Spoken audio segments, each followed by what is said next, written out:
Well, Bill, just like entrepreneurship is iterative, you go out into the world, then you're back to the drawing board.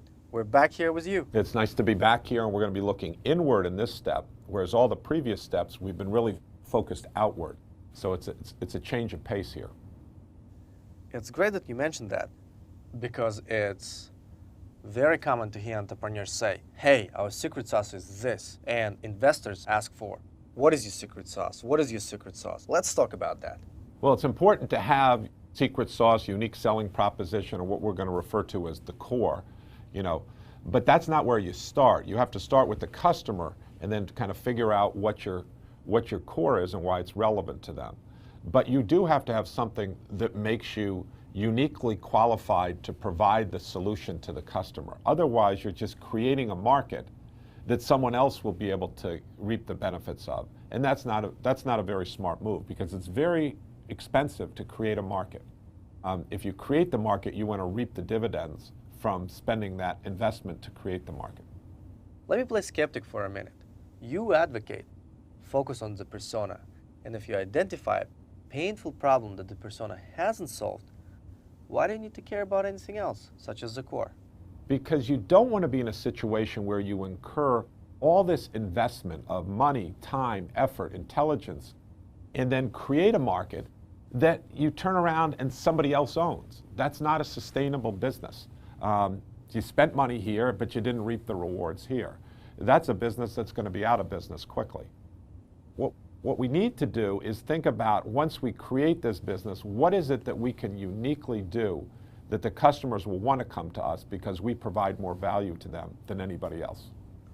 Can you give an example of a core at one of your companies? Sure. At Sensible, we had this device which we're well known for, which is a Phantom. And it would allow you would hold this and you would go in and you would have a 3D image in the computer, and this would allow you to touch it, feel it, change it, deform it, and the like. So you can edit products that you're creating. Absolutely. And to everyone, it seemed like our core was this piece of hardware. However, that for us was not the core. That was kind of one of the outer moats. At the core is really what's at the center, that one thing that you do that you will protect above all else that nobody else can replicate. That would be the hardest thing. So if you think of it as a castle, there are outlying moats. And then the one in the middle is the crown jewels. For us, the hardware was a very imposing moat for people, but we knew that the hardware was something that could potentially be reverse engineered. And so we thought long and hard about what is it that we can do better than anybody else. But the key to us, we realized, was the software, and not just the software, but the engine within the software that created the ability to do 3D touch. That is very, very heavy-duty algorithms, and we were uniquely positioned to do that before anybody else, because you needed to have the hardware first, and we were the only one that had the hardware. But someone could catch up with the hardware, but if we had the software, we knew where the great people were to write that software, and we could get miles ahead of other people. So even when they finally caught up to us, they broke through this outlying moat of the hardware, they still would just give up when they saw how far ahead we were on the software. But what forced you at the time to think that you need to be thinking about your core? We had a very clear personal objective. We wanted to build a great company in a 5-year time horizon. And so I had done a lot of work before this, and I had been in a company where we didn't have a strong core. And so I was determined that we would create a market, and then we would own that market. And am I right to infer that once you've realized that your core is software, not hardware, you made many of the important decisions based on that realization of the core? Absolutely. I mean, we didn't go out and tell the world this was what it was, but we spent a lot of time recruiting the best people at MIT, Stanford, Carnegie Mellon, and Georgia Tech to be on our team. We looked at who were the leaders in that and got them as advisors.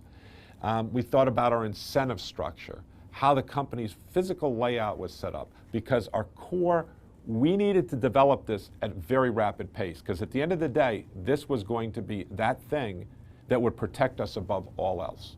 How much of deciding what your core is should be driven by who you are as a person, who your co-founders are, you as a team, than by a rational deduction of what it should be?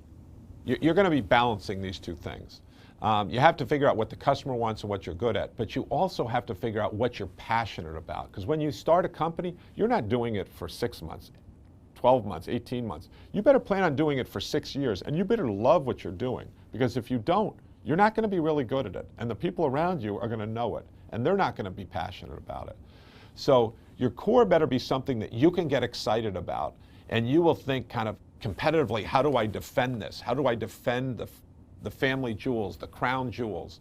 And that's how you need to think about it, as well as it being the logical decision that's best for your customers, where you have assets to actually deliver on that core as well.